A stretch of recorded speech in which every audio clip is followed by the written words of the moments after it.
नमस्कार मेरे नौजवान दोस्त, आज हम फिर बात करने आ गए हैं love marriage versus arrange marriage. आजकल पिछले 2-3 दिन से इतना बड़ा मुद्दा चल रहा है सोनम रघुवंशी और राजा रघुवंशी।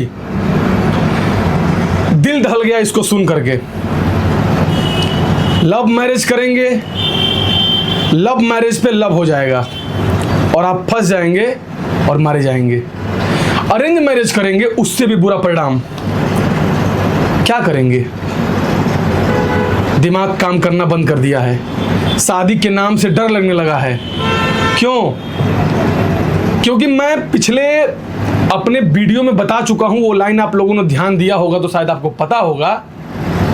जब जब यह समाज में रहने वाला परिवार, समाज में रहने वाले लोग प्रेम को स्वीकार नहीं करेंगे, वो भी सहज रूप से, तब तक ऐसी घटनाएं सामने आती रहेंगी। इसको आप रोक नहीं सकते हैं। मैंने कहा है कि जब जब किसी चीज को आप रोक देंगे तब तब वो अपने दूसरे रास्ते से बाहर निकलेगा। किसी नाली का पानी बह रहा है, आप उसको ब्लॉक कर दीजिए, वो रोड पे फैलने लगेगा, किनारे किनारे फैलने लगेगा, क्योंकि उसके रुकने का रास्ता रोक दिया गया है। ठीक यही चीज हमारे किसी भी इमोशन पे, हमारे किसी भी भावना पे, जो कि हमारी आंतरिक भावना होती है, वो जरूर निकल के आएगी। प्रेम को समाज में सहज न होने से ऐसी सारी विकृतियां, ऐसी सारी समस्याएं और इससे भी विभत्स घटनाएं बाहर निकल के आएंगी। क्योंकि हमारा जो इमोशन होता है, जो हमारा भावना होता है, वो तरल पदार्थ की तरह होता है। उसका कोई आकार प्रकार नहीं होता, उसमें बहुत रचनात्मक क्षमता होती है। आप लोग ये सोच रहे होंगे कैसे मार दी भैया, इतना बड़ा घटना हो गया, कैसे इतना बड़ा कोई प्लान कैसे कर सकता है, इतना बड़ा सातिर कोई कैसे हो सकता है? वो तभी हो सकता है जब उसको समाज में प्रेम नहीं करने दिया गया, प्रेम में शादी को बदला नहीं गया। रूढ़िवादी परंपरावादी दृष्टिकोण को छोड़ना होगा, नए दृष्टिकोण, तर्कवादी दृष्टिकोण को पकड़ना होगा। इसका सॉल्यूशन सिर्फ यही है। आप इसको रोक नहीं सकते। पहले के जमाने में क्या होता था? कबूतर पे चिट्ठी पहुंचाओ, पन्ने में कंकड़ भर के उसको फेंक दो, तब वो चिट्ठी पहुंचता था। लेकिन आजकल ऐसा नहीं है, बिल्कुल ऐसा नहीं है। एक चुपके कमरे में बैठ के आप मोबाइल पे बात कर रहे हैं, मोबाइल पे देख रहे हैं, मोबाइल पे ही सब कुछ है। आपका सारा कम्युनिकेशन मोबाइल पे ही पूरा हो गया। कहाँ मिलना है, कब मिलना है, कैसे मिलना है, सब कुछ मोबाइल पे ही तय हो गया। पहले क्या होता था? किसी ने अगर चिट्ठी फेंक दिया, अगर पूरे समाज में कोई भी देख लिया तो भैया इसकी शादी कर दो। अब ये नौजवान हो गया है, लेकिन आज ऐसा नहीं है। सारा प्रेम प्रसंग चोरी से चल रहा है, बंद होके। फिर जब वो समाज में किसी को बताया जा रहा है कि मैं इससे प्रेम करता हूं, तुरंत टैग। क्या कर दिए तुम? तो बहुत बड़ा अपमान कर दिए, प्रतिष्ठा खत्म। और जब प्रतिष्ठा खत्म होगी और आप उस लड़की या लड़के का अरेंज मैरिज करेंगे, तो ये दोनों पहले ही सेटिंग बना लेंगे कि भैया इसको खत्म करना है। और ऐसा खत्म होगा कि आपको समझ में भी नहीं आएगा कि ये क्या हो गया, कैसे हो गया, क्यों हो गया। मजबूर हो जाएंगे सोचने पर और दिल दहल जाएगा।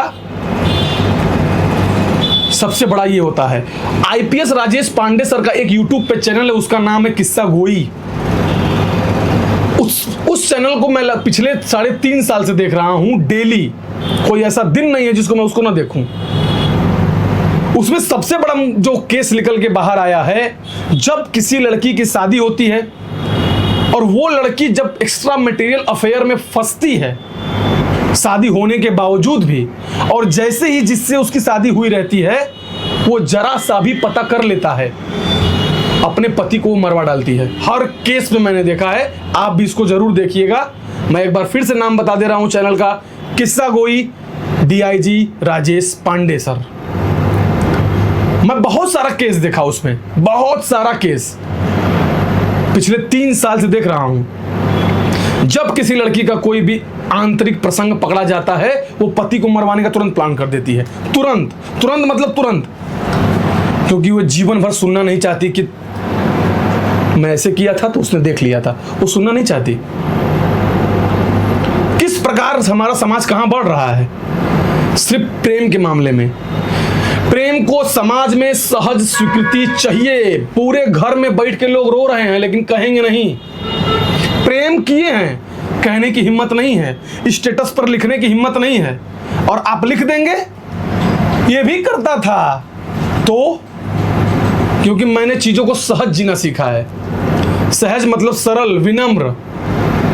ये नहीं कि अंदर अंदर कुछ और, बाहर कुछ और, भीतर कुछ और। ये नहीं चलेगा। और ये चलेगा तो अंदर अंदर घुटेंगे और असहज हो जाएंगे, कहीं सेट नहीं हो पाएंगे। लव मैरिज और अरेंज मैरिज दोनों खतरनाक हो चुका है। अब प्रश्न उठता है कि अब क्या किया जाए? क्या बिना शादी के रह दिया जाए? भारत तो आध्यात्मिक देश है, साधु संत, ये किया जाए? लेकिन मेरा पूरे भारतीय समाज से, यहां तक कि पूरे विश्व के समाज से अनुरोध है कि प्रेम को समझा जाए और उसको सहज रूप से स्वीकार किया जाए।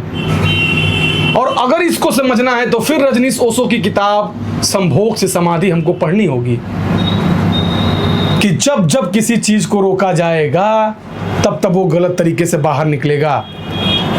अगर सोनम रघुवंशी ने उस लड़के से शादी कर लिया होता जो उसके फैक्ट्री में काम करता था मैनेजर के तौर पर, तो क्या ये घटनाएं होती? नहीं होती, बिल्कुल नहीं होती। लेकिन ये शादी होने नहीं दिया जाएगा क्योंकि जाति और धर्म का मामला तुरंत बाहर निकल के चला आता है। प्रेम न तो जाति जानता है, न तो धर्म जानता है, न तो स्थान जानता है, न तो लिंग जानता है। वो कुछ नहीं जानता, कुछ जानता ही नहीं है। लेकिन उसको असहज बना दिया गया है। क्यों? क्योंकि उसको अस्वीकार नहीं किया गया है। स्वीकृति किसी भी चीज को, कोई भी चीज अगर हम स्वीकार कर लेते हैं, हम उसे ऊपर चले जाते हैं, हम दूसरी चीजें देखने लगते हैं। लेकिन स्वीकार करने का साहस चाहिए, और साहस सबके अंदर नहीं होता। साहस इनबिल्ड चीज होती है, जगाना होता है उसको। आप लोग इस पर विचार करिए। मैं फिर वही लाइन दोहरा रहा हूं, जब जब किसी चीज को रोका जाएगा तब तब वो गलत तरीके से बाहर निकलेगा। इस लाइन पे विचार करिए। तब तक के लिए बहुत बहुत धन्यवाद।